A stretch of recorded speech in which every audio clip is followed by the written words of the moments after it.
Tanta é a morte que nem os rostos se conhecem lado a lado. E os pedaços de corpos estão por ali como tábuas sem uso. É a guerra vista por Cecília Meirelles. O meu convidado também produz imagens de guerra, só que pela fotografia. Um dia ele está no Iraque, outro dia na Líbia, outro no Brasil, como agora, documentando o drama da pandemia verde-amarela. Seja bem-vindo, André Lyon. Obrigado pelo convite, Marcelo. Bem-vindo, querido. E você entra aí no papo pela hashtag Provoca nas redes sociais e nos comentários do YouTube. André, você começou a fotografar aos 30 anos. Eu acho que você vai deixar animado muitos jovens que estão indecisos aqui hoje vendo o programa. Menos de 10 anos depois, você ganha o prêmio mais importante entre os correspondentes de guerra do mundo, o Robert Capa.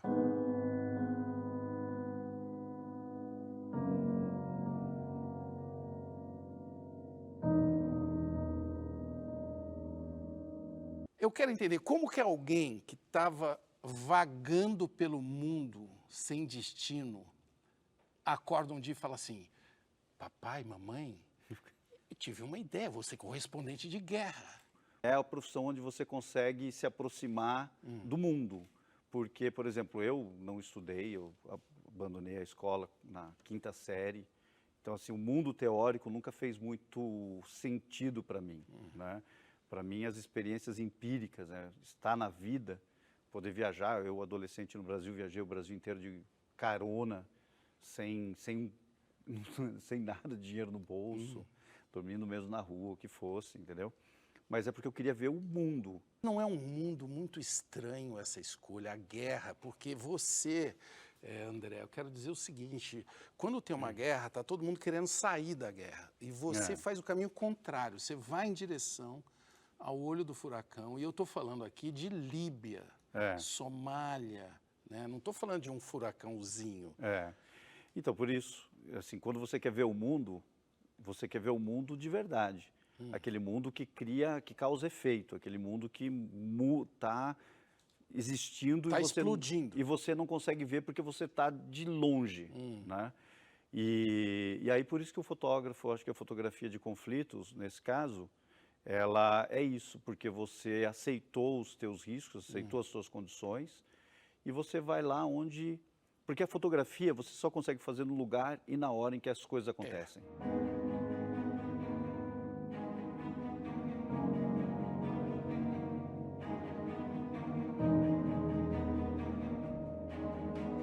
Eu quero dizer para eles uma coisa, o quanto que você já teve perto do ISIS, aquele grupo, né, que corta a cabeça de jornalistas e filma, inclusive.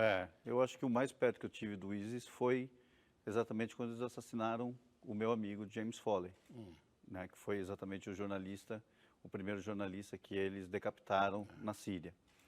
Para mim, por exemplo, para minha mãe, que não entende nada do que eu faço, para ela assistir televisão e estar vendo aquilo, o mundo inteiro falando sobre aquilo, né, um amigo, como se fosse, né, falou assim, aquele é um... Ela sabia que eu e Jim éramos muito amigos, temos fotos junto, falei dele, enfim. Para ela, né, entender que aquilo poderia ter acontecido comigo, foi muito difícil. E antes que aconteceu com o Jim, né, no final de 2011, eu fui capturado, né, me prenderam na Síria por 2 dias e meio. E foi bem difícil, né? Quanto difícil? Muito difícil, cara. O quê? O que foi desagradável? Me bateram muito. Me bateram muito. Me bateram muito, muito. Não me torturaram, mas me bateram muito. Em que lugar você estava? Quando apanhei? Num quarto de uma casa. De uma casa em que cidade? Era Al-Hama, que ficava perto da fronteira entre a Turquia e a Síria. Naquele momento, existia só, assim, ninguém entrava na Síria ainda. Tem uma vilinha na Turquia que chama Guvete, que é nas montanhas. E tem várias trilhas de pessoal que fazia, assim, contrabando de bebida, contrabando de tudo. Então, nós entramos com esses contrabandistas, né? E aí era um dia e meio de caminhada pelas montanhas. E até quando que tiveram essa surpresinha. O Assad, por um motivo ou outro, descobriu onde esses rebeldes estavam. Eles eram todos do exército da Síria que haviam, né, desertado, e eles tinham ainda muito poucos armamentos. E quando eles descobriram que o exército de Assad estava vindo, a única pessoa que não deveria estar ali era eu, né? E eles, por um acaso, acharam que eu tivesse sido um espião, alguma coisa assim. E tinha um grupo deles ali que realmente eram muito contrários à minha presença ali. E aconteceu isso. Você se sentiu perto da morte ali? Eu estava muito perto da morte, é. Eu estava muito perto da morte. Como que é isso? Como que é isso? A única coisa que você se arrepende é dos teus filhos, da tua família, né? Eu não me preocupei comigo em nenhum momento, assim. Eu não tinha nenhuma preocupação comigo, entendeu? Mas eu pensava muito nos meus filhos, pensava muito na minha mãe, pensava muito no meu pai, pensava muito nas pessoas que eu gosto. Eu pensava muito numa coisa que eu pensei o tempo todo, eu falei assim, eu preciso avisar meus amigos para não virem para cá, entendeu? Era uma coisa que eu tinha muito na minha cabeça. Tem um documentário te retratando, You Are Not a Soldier, você não é um soldado, que é uma coisa que eu acho que você não concorda muito com esse título. Né? Eu concordo absolutamente. Porque eu não sou... e isso é uma coisa que eu tenho que colocar o tempo todo. Porque as minhas experiências e a experiência do soldado, as experiências de um civil, elas têm que sempre ser muito diferentes da de um soldado. Mas não parece, André. Porque nesse filme, você discute com o cara, ele fala, você não pode ir lá e você vai. Mas é porque eu quero ir lá enquanto jornalista. Sim, né? Mas o cara... é soldado. Que é profissional daquilo, fala, você não pode ir. Porque na cabeça... mas isso é na cabeça dele que ele não... ele não entende de guerra. André Leon cruza uma fronteira perturbadora entre a vida e a morte.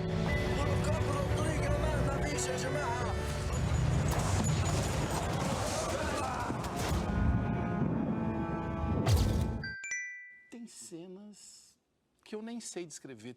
Tem um menino dentro de uma caminhonete. Eles queriam matar aquele menino. O menino que está dentro da caminhonete. O menino da caminhonete.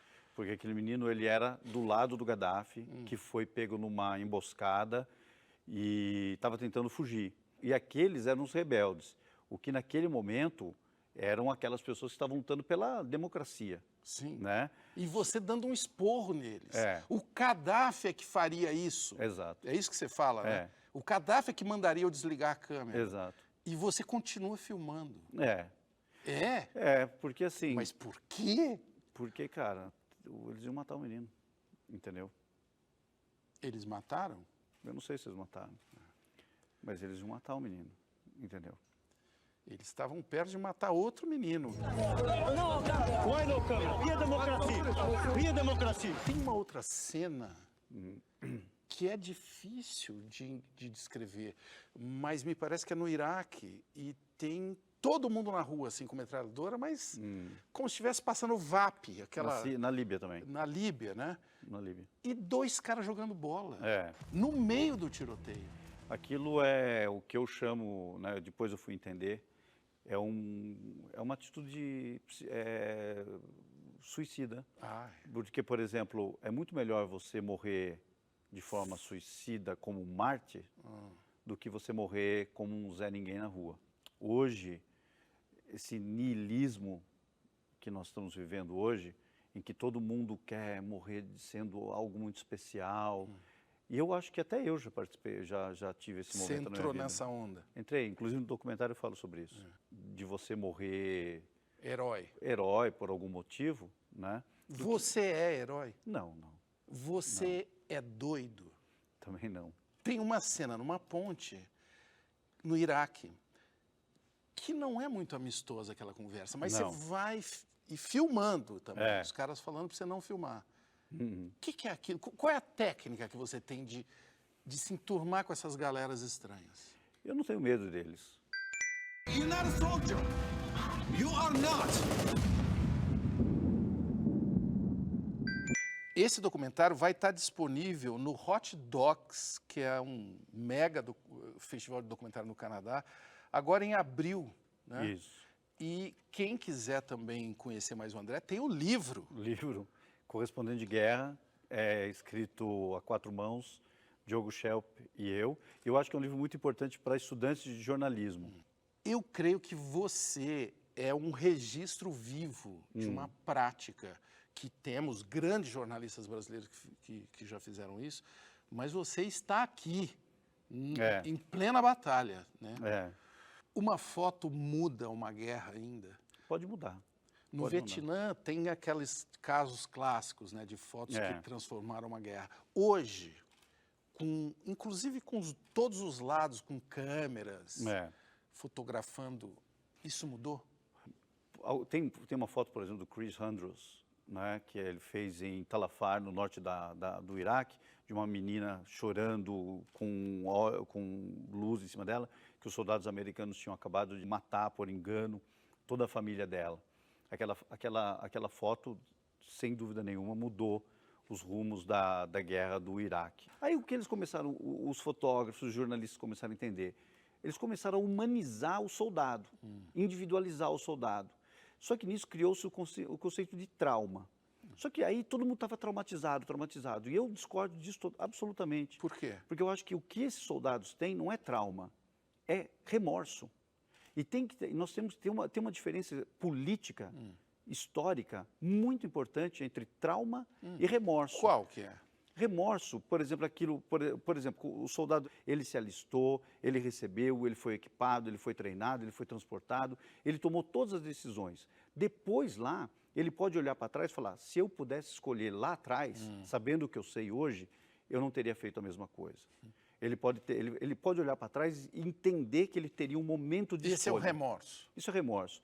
O trauma é, por exemplo, se essa menina sentada ali, ela não escolheu estar no meio daquilo. Ela não escolheu. Ela está ali porque, assim, caiu, assim, os pais dela estavam voltando para casa. Entendeu? Assim, ela perdeu os pais. Assim, eu não posso colocar no mesmo nível o remorso de um soldado com o trauma de uma vítima.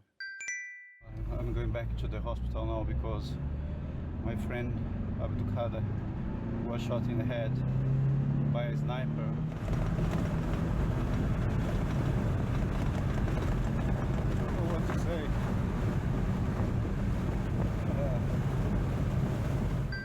Uma curiosidade inocente. Numa guerra, onde se faz o número 1, número 2, escovar dente, banho? Onde tiver.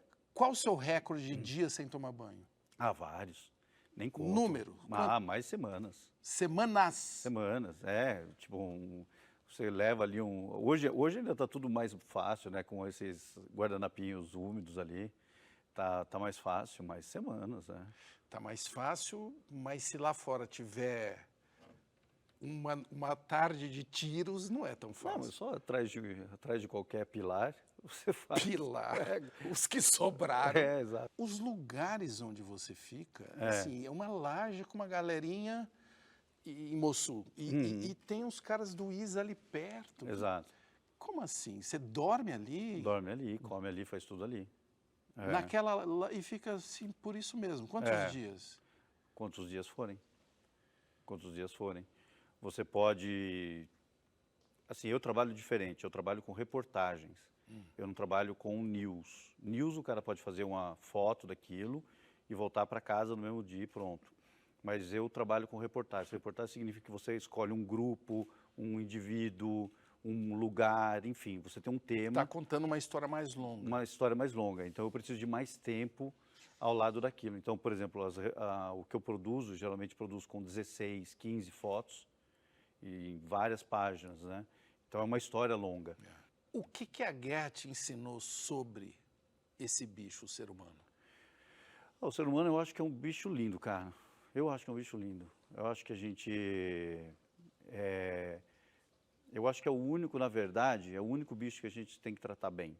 Porque se a gente tratar bem o ser humano, todo o resto funciona bem também. Mas tratar bem de verdade, entendeu? Não tratar bem no sentido de privilegiar. Não é privilegiar, é tratar bem.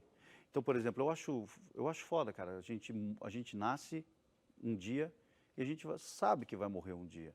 Eu acho que todo mundo que nasce num dia tem que ser recebido bem e todo mundo que morre num dia tem que receber uma despedida digna. Mesmo se esse ser humano não parecer muito humano? Ah, cara, eu não acho que assim, eu acho que a gente nasce gente e que depois a gente vai ficando ruim. Você é um pacifista ou existe guerra justa, por exemplo? Existe guerra justa, absolutamente. Assim, a guerra contra o nazismo foi uma guerra justa, a guerra contra o ISIS foi uma guerra justa cheia de injustiças. Né? Nenhuma guerra, por mais justa que a guerra seja, ela nunca vai acontecer sem injustiças. Você já conheceu alguma guerra justa? A guerra contra o ISIS foi justa, mas cheia de injustiças. A guerra contra o nazismo foi justa, cheia de injustiça. O que fizeram com Dresden, com outros lugares, que assim, né, era injustiça. Mas a guerra é justa. Você, André, tira fotos assim lindas, muito atraentes mesmo, de coisas terríveis. Existe beleza na tragédia?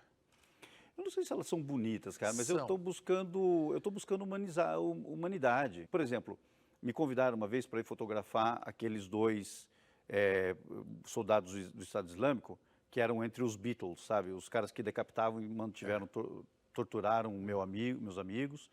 Me convidaram para ir lá, porque eles estão presos na Síria. Eu recusei. Eu falei, eu não tenho como fotografar esses caras, porque eu quero que eles morram.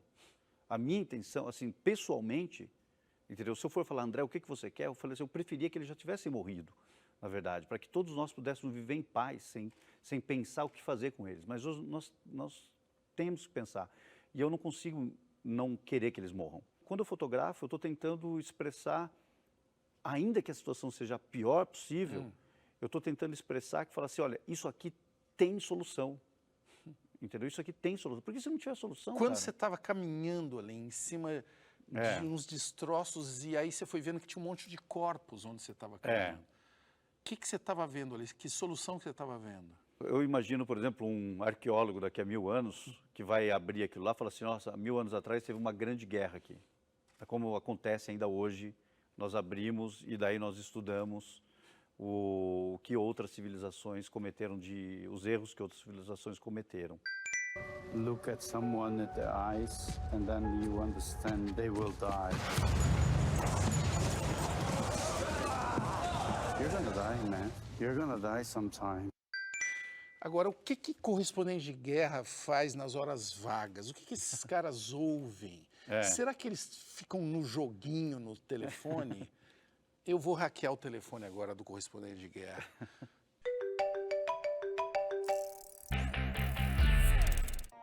Eu ouço Arvo Pärt. É um compositor da Estônia, né? Ele faz música erudita, música contemporânea erudita. E ele é uma pessoa muito religiosa, e eu sou ateu, né?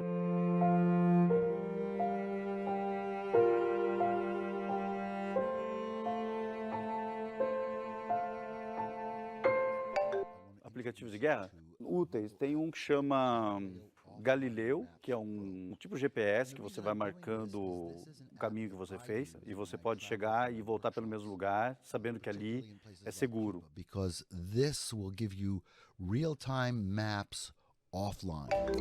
Eu jogo muito Tetris. Eu sou campeão mundial de Tetris. É verdade. Tá lá o número mais alto. É assim, não tem nada que fazer, eu jogo Tetris. Eu sou bom pra caramba no Tetris. Eu já começo no Tetris, todo mundo começa na fase mais facinho, né? Eu já começo na fase mais complicada, até a filosofia é, pior que isso não fica.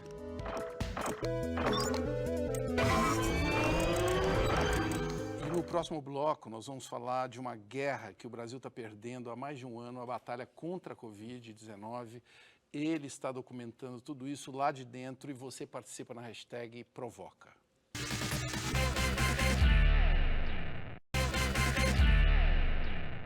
Homens ricos, não confiem na riqueza. Ouro não irá comprar a sua saúde. Os versos são do século XVI, mas se atualizam agora com a pandemia do coronavírus. Mais uma tragédia humanitária que o meu convidado, André Lyon, está cobrindo, fotografando as UTIs. O André, qual é o ruído, o cheiro, as conversas nessas frentes de combate aí nas UTIs do Covid? Na maior parte das vezes é bem calmo.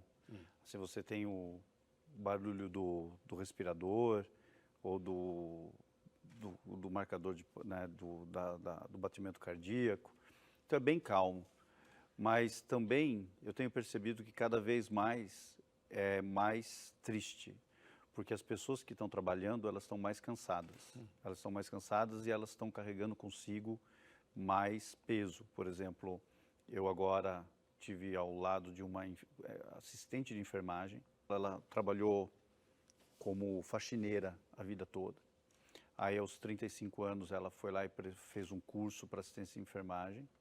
E no no começo de 2020, quando o governo já estava prevendo que eles iriam precisar de mais pessoal, né? Ela foi contratada, então ela realizou o grande sonho dela, que era trabalhar num grande hospital. 3 meses depois ela estava infectada, o marido dela se infectou e o marido dela morreu. Eu vejo essas pessoas exatamente assim, como numa situação de guerra terrível, onde você tem que, sabe, você pega a infantaria, que se chama infantaria não é à toa, que são os mais novos, né? Que são os infantes, né? São os infantes, são os mais jovens. E vai para a linha de frente. Quanto mais infantes você tiver, mais chances você tem que o inimigo gaste tempo, bala, energia e tudo. Enfim, né? Mas é quem é sacrificado primeiro, né? É quem é sacrificado. Assim, o peão nunca anda para trás. O peão não volta para trás.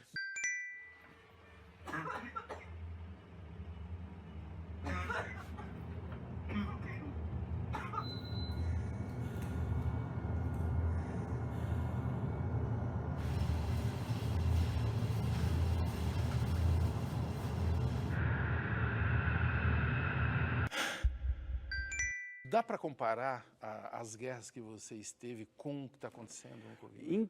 Em teoria, o Covid não é necessariamente comparável a uma guerra. Não é, né?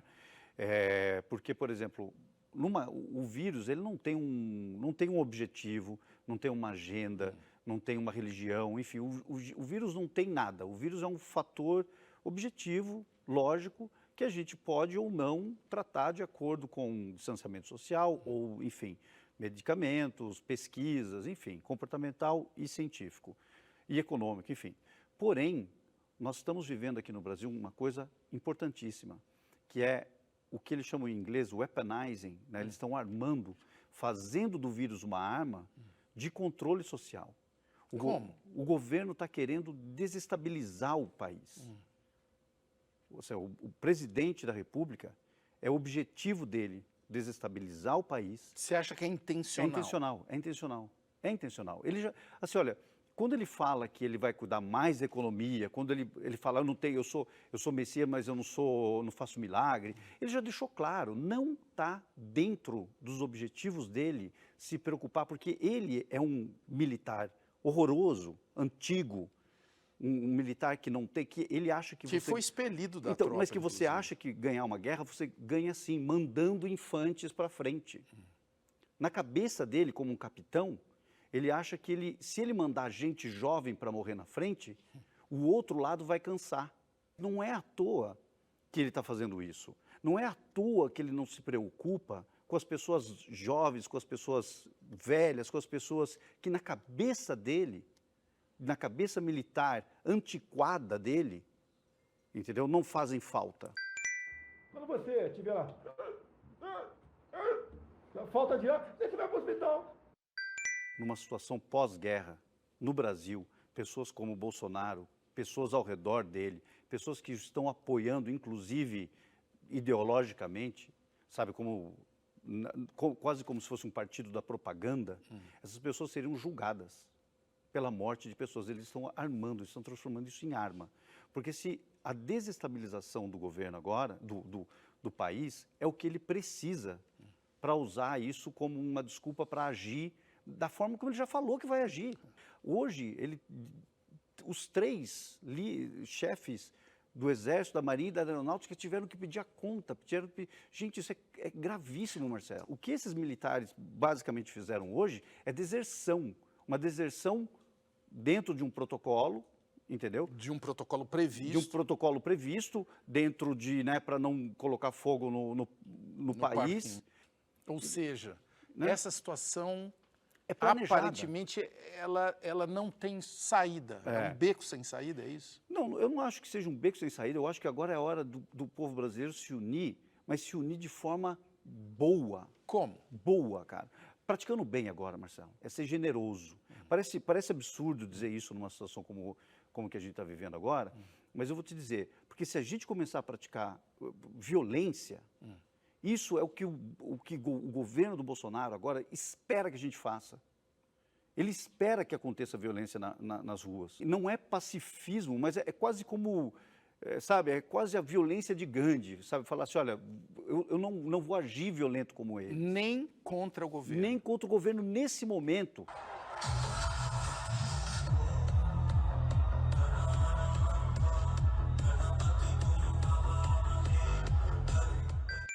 Tem muitas festas clandestinas, É. aglomeração nas praias. O culpado é só o Bolsonaro? Cara, não é uma questão de culpa, é responsabilidade. Né? E qual é o plano agora, então? Então, eu acho que de novo, cara, eu acho que é pensar bem.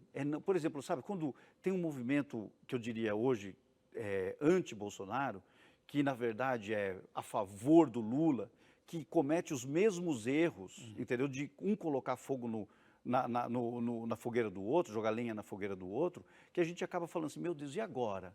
Se eu não tenho com quem discutir, se as pessoas quiserem... Isso no Brasil tem uma coisa do espinafrar, que se você é o cara que está de fora, fala, isentão.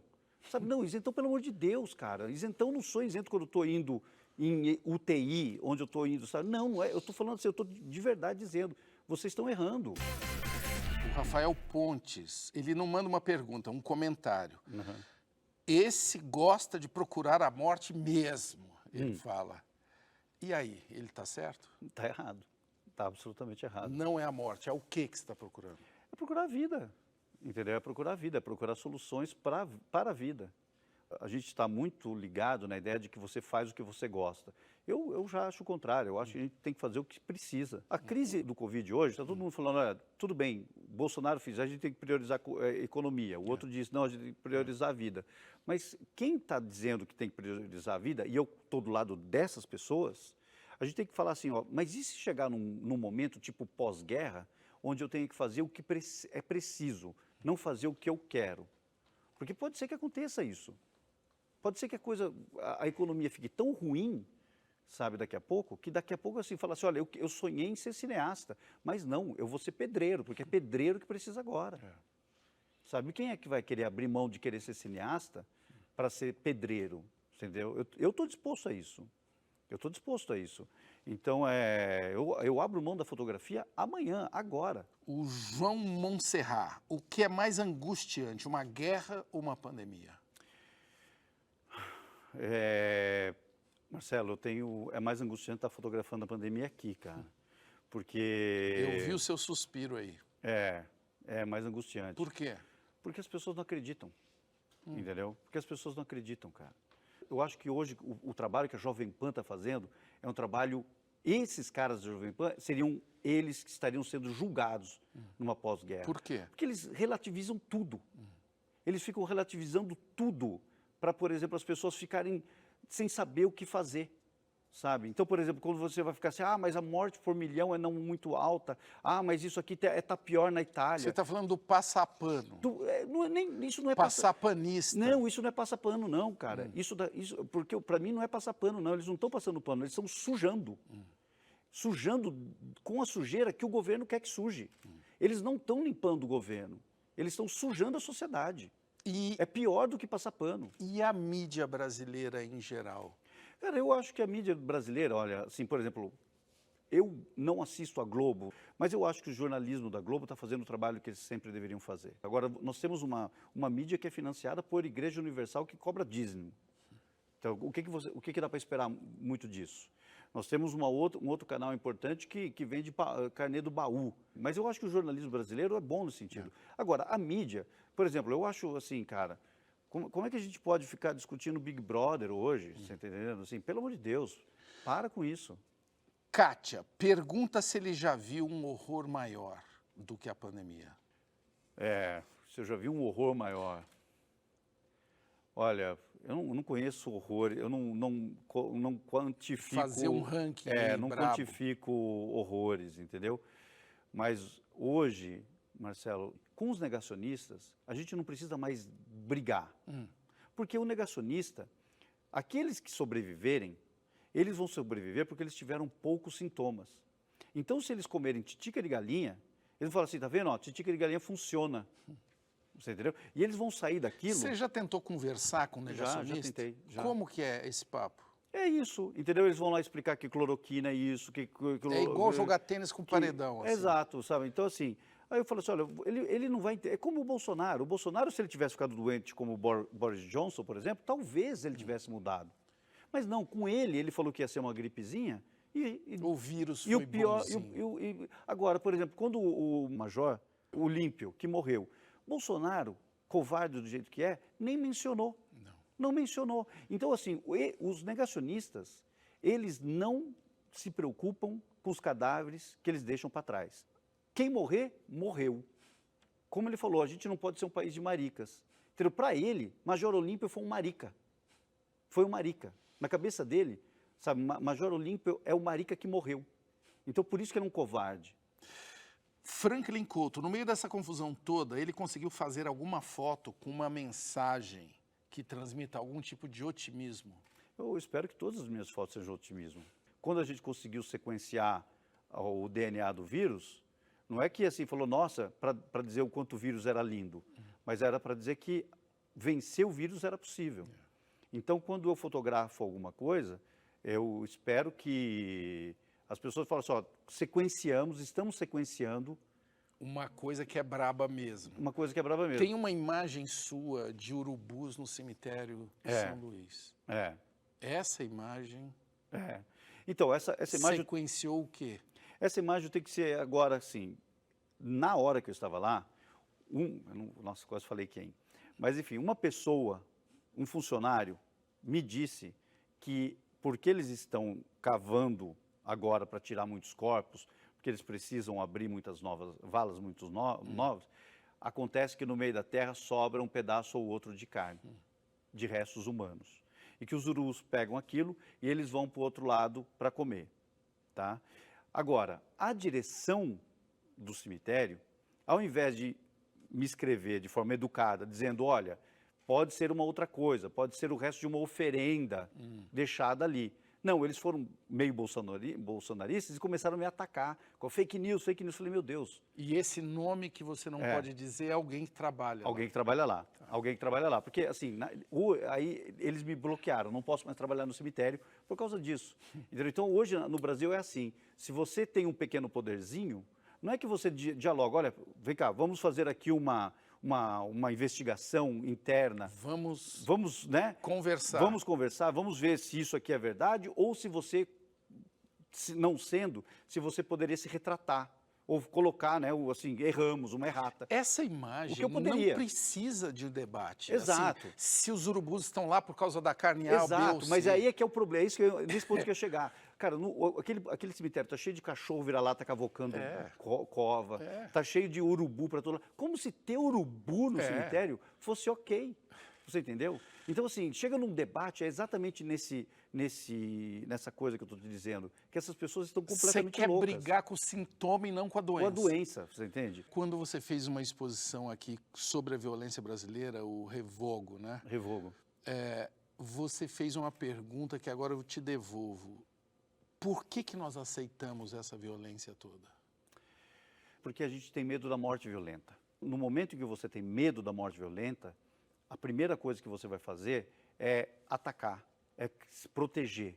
Então, você criar barreiras que te protejam, e essas barreiras elas têm que ser violentas tanto quanto a violência que possa vir a acontecer com você, você tem não só que aceitar, você tem que praticar ela, porque senão você morre também. E você vai ficando cada vez mais longe. Mais longe daquilo. Da você realidade. vai criando, né, mecanismos de violência para te proteger da violência. Né? Então, por exemplo, meus pais moram numa casa que tem uma casa do lado, tem uma casa do outro lado e tem uma casa atrás. As três casas, entre a casa dos meus pais, tem cerca elétrica, como se meus pais fossem querer pular no muro de qualquer uma dessas 3 casas, entendeu? Onde que nós vamos chegar? Eu acho que nós podemos chegar num conflito bélico, Marcelo, agora. Assim, com isso que está acontecendo com o Exército, com isso que está acontecendo com as polícias é muito perigoso agora. Os governadores estão se sentindo acuados pelas próprias polícias, isso que aconteceu na Bahia, agora com um soldado que teve que ser morto, né, porque ele enlouqueceu, é muito grave. E o que nós, o cidadão comum que está te vendo agora, o que a gente faz? Eu acho que agora, de novo, o que nós mais podemos fazer é estarmos atentos à nossa própria empatia. Eu conheço um monte de gente bacana, que legal, entendeu? Que fala assim, não, peraí, eu só vou viajar num lugarzinho. Não, cara, é hora de reclusão. É hora de reclusão agora, sabe? Dá o exemplo. Dá o exemplo. Se você pode, dá o exemplo, entendeu? Então, não adoecer agora é a melhor arma contra o Bolsonaro, porque a gente vai estar poupando a vida de gente, cara, sabe? Inclusive dos profissionais de saúde. Principalmente deles. Que você agora convive tão de perto. O André, agora, nós vamos no último bloco do programa, eu vou te colocar numa posição que você não gosta, que é na frente da lente. Eu vou tentar hackear um pouco da vida privada do André Leon. É difícil porque o bicho é discreto, mas você vem junto na hashtag Provoca.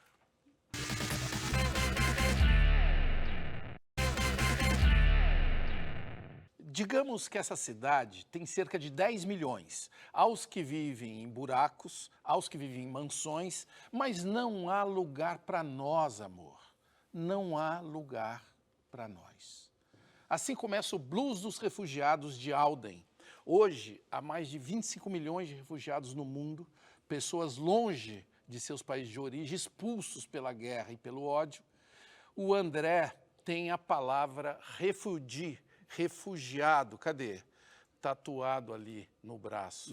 O André, você é um refugiado de quê? Eu fui uma pessoa muito rancorosa, muito triste, né? E eu acho que essa tristeza, esse rancor... Na infância? Na adolescência, né? na minha primeira fase adulta. Mas eu acho que isso foi necessário. Foi necessário ser assim. Você se sentia refugiado no Brasil? Quando eu saí do... Foi assim, quando eu estava na Noruega, eu conheci um cara da Somália, e ele contava como era Mogadishu, nos anos 80, assim, e falava, igualzinho Botucatu.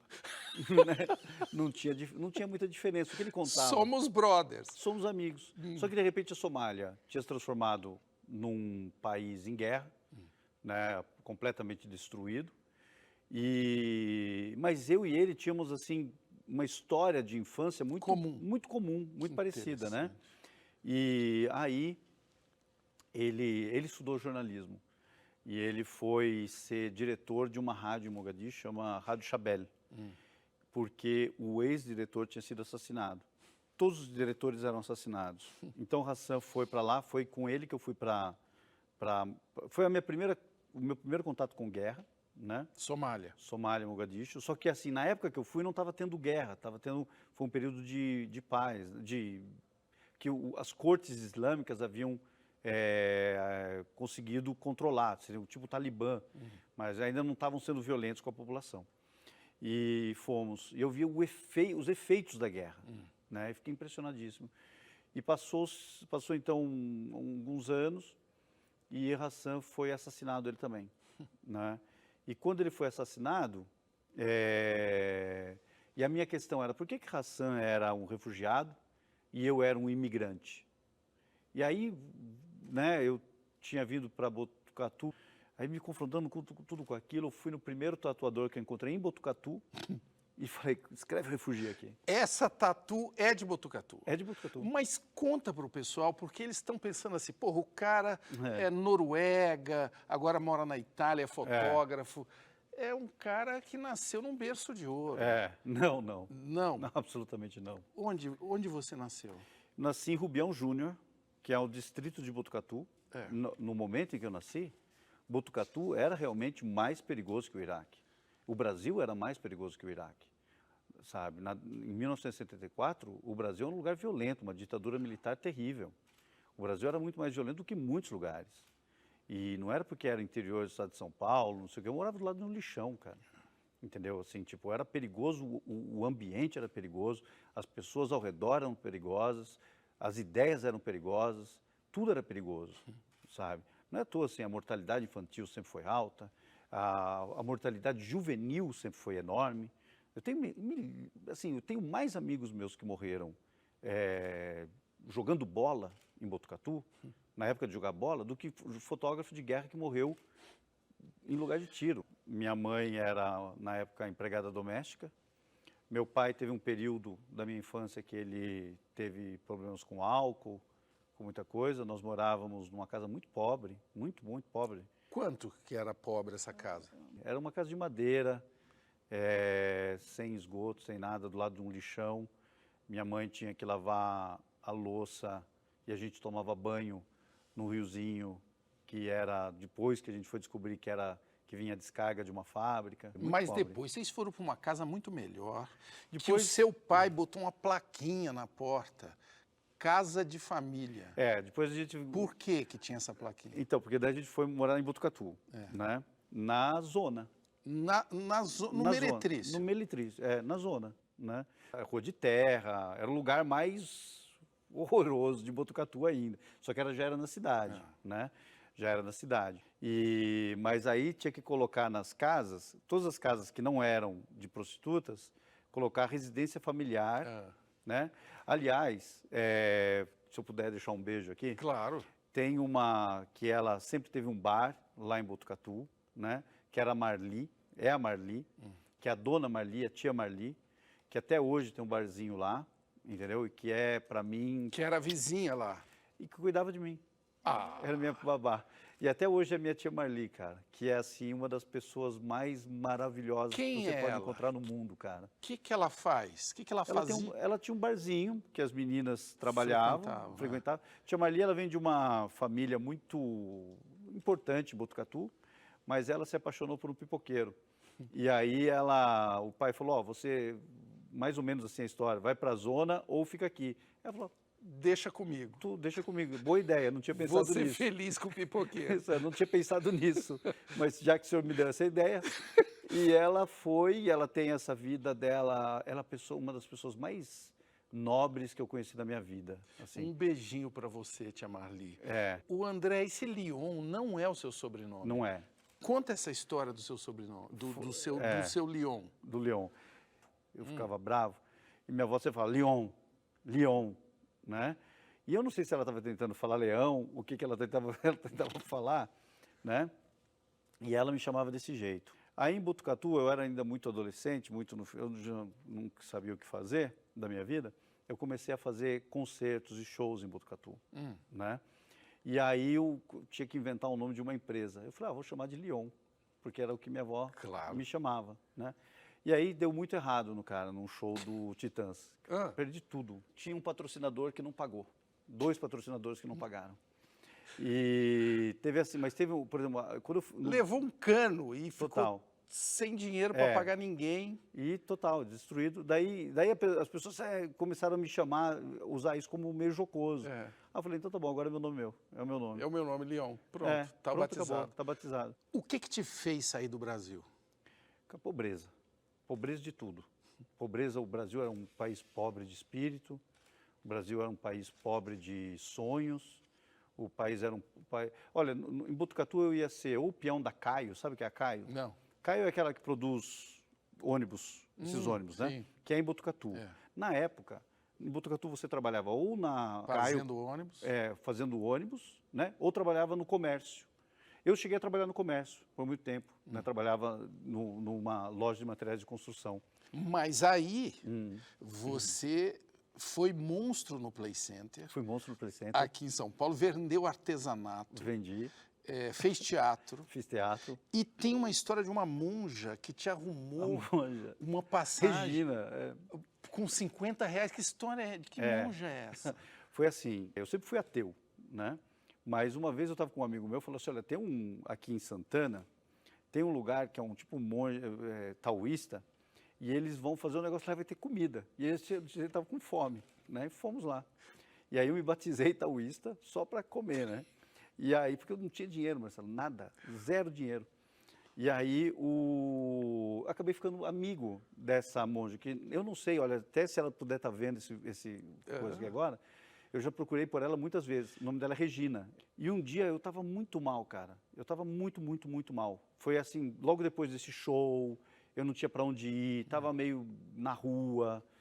E eu fui lá para comer, né? E ela falou, você está muito triste, né? Eu falei, tô mal, contei a história para ela. E ela falou, se você pudesse fazer agora, o que você faria? Eu falei assim, eu ia embora do Brasil. Eu não tinha dinheiro, não tinha nada. Ela falou, e para onde você iria? Eu falei, para a Suíça. Ela falou assim, eu pago a passagem para você. Que isso? E eu cheguei com R$50 na Suíça. Você estava perdido, né? É. O que você estava procurando? Uma vida normal. Você achou? Eu achei, cara. Porque no exterior você fez um monte de coisa estranha também. É. O que você fez? Eu trabalhei, eu acho que o que ficou mais assim, é quando eu falei que eu trabalhei lenhador, né? Mas fiz outras coisas também trabalhei num asilo, trabalhei num asilo Cuidando de pessoas. cuidando de pessoas, à noite, porque era a hora que eles precisavam, na Noruega, né? E era incrível, porque era à noite que os velhinhos morrem na maior parte das vezes, então eu presenciei muitas coisas. Fiz muitas coisas, cara, até fotógrafo, até gerente comercial de uma empresa depois eu fiz. Daí eu estudei comércio exterior e fui ser gerente comercial. Eu nunca fiz plano de nada. E não faço plano de nada ainda. Como que é uma vida Olha, eu nunca assim? fiz plano de nada até agora. E agora não tenho mais tempo para fazer plano de uma coisa nenhuma. Agora acho que não vale a pena também. Agora não vale mais a pena. E aí, como que funciona uma vida assim? Cara, hoje a minha preocupação, assim, em relação à minha vida, como ela é hoje, são duas, né? Primeiro, meus filhos, né? Lindos. Obrigado. Antônio. Como eles vão, assim, entender o pai que eles têm, entendeu? Se eles vão um dia poder entender o pai que eles têm. E agora eu estou casado, né? E assim, eu quero que também a minha esposa tenha a segurança que ela precisa. Os seus filhos são encantadores, né? Obrigado. O Anton e a Lia. O Anton fala que você tem uma profissão de merda. De merda. Fala com a boca cheia, italiano, de um jeito lindo. E fala que é um trabalho bruto. Feio. Como é Trabalho feio. ter um trabalho que o filho parece não valorizar tanto? Eu não sei, eles valorizam. Hoje eu percebo que eles valorizam. Mas eles tentam não se intrometer. E eu sei que eles sofrem por causa do meu trabalho. Mas eu acho que eles vão... Você entende por que eles sofrem? Medo que eu morra. E como que você lida com isso? Eu tento não morrer, né? Eu tento não morrer, tento deixar assim, o máximo de fragmentos que eu posso disponíveis para que, se um dia isso acontecer, eles possam entender que eu gosto deles, entendeu? Você já deixou de sair para a guerra alguma vez? Por causa deles? Não. Não há remorso quando você vai? Não, remorso não. Há um sentimento de responsabilidade, de assim, é o que tem que ser feito, entendeu? É o que tem que ser feito. Eu não gosto, eu sei que não vale a pena. Eu sei que não vale a pena, sabe? Mas tem coisas que você tem que fazer mesmo não valendo a pena. Por quê? Porque tem que ser feitas. Por alguém? Por todos nós, entendeu? E isso não tem nada a ver com heroísmo, não tem nada a ver com nada. Tem gente que tem que fazer algumas coisas que têm que ser feitas e pronto, acabou. Mas tem a ver com escolha. Médicos, enfermeiros trabalhando agora, eles estão fazendo uma coisa que tem que ser feita. Uma pessoa da faxina, meu irmão.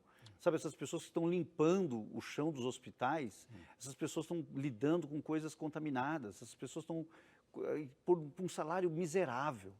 Salário miserável. Sabe, devem ser pessoas que estão fazendo isso, inclusive, para pagar conta, cara. Isso é horrível. É horrível. Mas elas estão fazendo. Entendeu? O que importa é isso. Eu tenho um privilégio enorme, cara, assim, de tipo, ter os filhos que eu tenho, ter hoje o relacionamento que eu tenho. Eu precisei mudar muito, cara. Eu precisei aceitar um monte de coisa, assim, sabe? O quê? Marcelo, por exemplo, na questão do meu pai.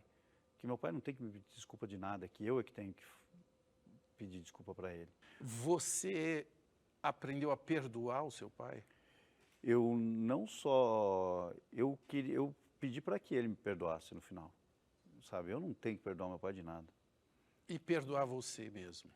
Eu estou perdoando, lentamente, é. Que bom. Tem algumas coisas que ainda que eu ainda piso na bola comigo mesmo, mas assim, O André, tem uma cena muito forte no documentário sobre todas essas guerras que você esteve, que é a sua mãe te falando umas coisas. Quem é essa mulher? Nossa, minha mãe, cara.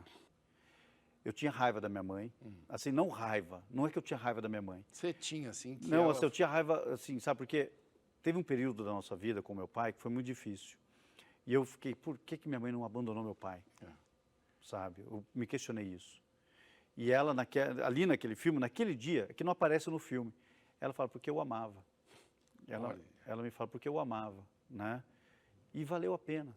E eles estão juntos hoje, estão assim, sabe? Eles conseguiram... E você cobra dela de coisas que ela não falou para você, e ela fala, você não me deu espaço. É. O sonho dela sempre foi ser médica, ela não conseguiu. Ela foi faxineira. Minha mãe conheceu meu pai sendo faxineira na casa do irmão do meu pai, sabe?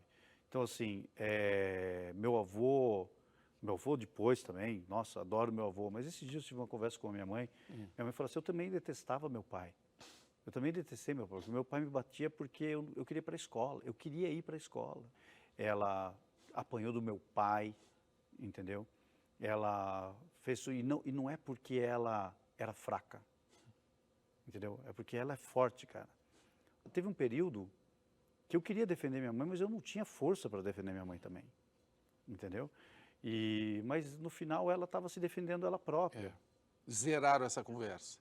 Zeramos essa conversa. André Garcia de Oliveira, meu caro amigo refugiado André Lyon, o que é a vida? O que é a vida? Cara, o que é a vida, né? Acho que a vida não... A vida, se for explicar assim, a vida é a matéria animada. Não me interessa muito o que é a vida. O que mais me interessa é a consciência da vida. Entendeu? Por que eu vivo? Entendeu? Você conseguir ser tão consciente da tua vida que você consiga de verdade questionar por que eu vivo, por que eu sou. Essa para mim é a grande questão. A vida, a matéria animada. Ótimo. Né? Então me diga, o que é a vida? A vida. A vida são meus amigos, minha filha, meu filho, minha esposa, você, sabe? A vida são as pessoas que eu encontro, a vida é o Jim, que eu vou sentir saudade pro resto da minha vida. A vida é minha mãe, meu pai, sei lá, minha vida é todo mundo vocês, entendeu? Essa é a vida. Gostei, é uma rede, essa rede está ficando animada, hein? Eu não sei se pode pedir isso para um cara que ganhou o Robert Capa. Nós podemos fazer uma selfie? Por favor. É permitido? Total.